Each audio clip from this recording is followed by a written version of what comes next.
problème qu'il y a, c'est qu'il n'y a aucune évacuation d'eau, il n'y a aucun siphon. Pour eux, la solution, c'est simplement faire la terrasse et puis après, de toute façon, que la terre elle va absorber l'eau. Donc voilà, c'est ce qu'ils nous répondent. En attendant une reprise hypothétique du chantier, Jonathan a passé l'été avec les moustiques, attirés par l'eau stagnante. Et avec les averses de l'automne, la situation est en train de prendre une tournure très inquiétante. Car toute cette eau commence à causer de sacrés dégâts, juste en dessous. Là, c'est encore pire. Et là, on arrive dans le garage. Ce petit plastique, en fait, c'est un film protecteur que les ouvriers ont mis, parce qu'en fin de compte, au-dessus, là, c'est ma terrasse. Et donc, en fait, l'eau a coulé tout le long, et donc ils avaient mis ça pour protéger par rapport à la lumière, en fait, tout simplement.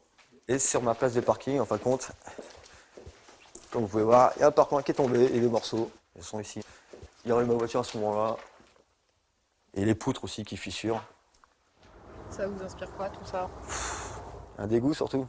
On a ras-le-bol, ça dure trop longtemps, ça va faire 2 ans que ça aurait dû être fini. Et là, bon, au bout de 2 ans, c'est toujours la même galère. C'est invendable.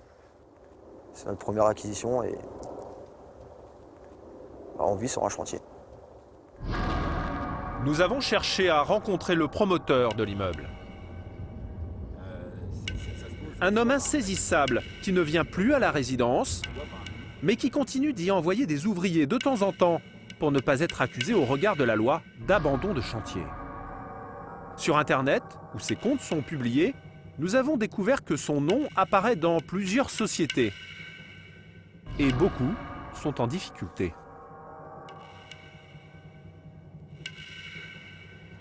Peu rassurant, mais Jonathan et les autres propriétaires espèrent encore convaincre l'entrepreneur d'achever leur immeuble. En attendant, ils doivent parer au plus urgent, l'inondation des terrasses. Ça, 1 euro, je me suis pas ruinée, parce qu'il faut couper le bidule. Alors ce matin-là, avec sa voisine Dominique, contrôleuse des impôts, elle aussi inondée, Jonathan a décidé de réagir. Armés de pompes, les 2 voisins vont tenter de vider leur terrasse, et il y a urgence. L'eau monte. Donc, il faut trouver un moyen, parce que le promoteur est sourd, tout le monde est sourd. Donc là, il faut prendre le taureau par les cornes et vider cette terrasse avant que l'eau rentre dans les appartements. Il y a un paquet, quand même. Alors, est-ce que cette prise va marcher? Première difficulté, faire fonctionner les 2 pompes achetées par Dominique. Après une longue semaine de travail, le jeune pâtissier imaginait son week-end autrement. Là, il y a beaucoup d'eau. Oh, je l'ai pu mouiller, quoi, c'est super. Oh, putain. On aura autre chose à faire que de passer nos journées à faire des travaux pour faire avancer les choses. Et là, on fait le boulot du promoteur, quoi. 2 heures plus tard, l'eau ne baisse pas beaucoup et les prévisions météo sont mauvaises. T'as la météo? Ouais. C'est la pluie. Ouais. C'est lamentable. Et tous les joints, tout. Enfin, faut faire quelque chose. Les pompes n'évacuent pas assez d'eau, alors Jonathan a une idée plutôt radicale. Pour accélérer le passage de l'eau vers le seul siphon prévu pour toutes les terrasses, le pâtissier décide de s'attaquer au muret, quitte à dégrader un peu plus cette résidence pour laquelle il s'est endetté. Et voilà, un beau petit trou. Qu'est-ce qu'il faut pas faire? Ça coule?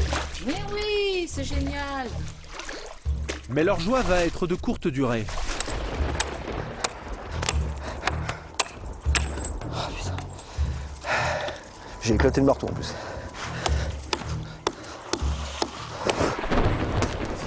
Il pleut. J'ai éclaté le marteau. L'orage vient ruiner 5 heures d'effort alors que le niveau de l'eau commençait juste à baisser. Un coup dur au moral de Jonathan qui désespère d'en sortir un jour. À quoi on pense à ces moments-là? À revenir en arrière, arriver au moment où on a signé en fait. Faut pas faire la même bêtise. Acheter ailleurs. En attendant, avec son 2 pièces à 150 000 €, aujourd'hui invendable, Jonathan est bel et bien pris au piège. Seul espoir désormais, obliger le promoteur à reprendre les travaux, de gré ou de force.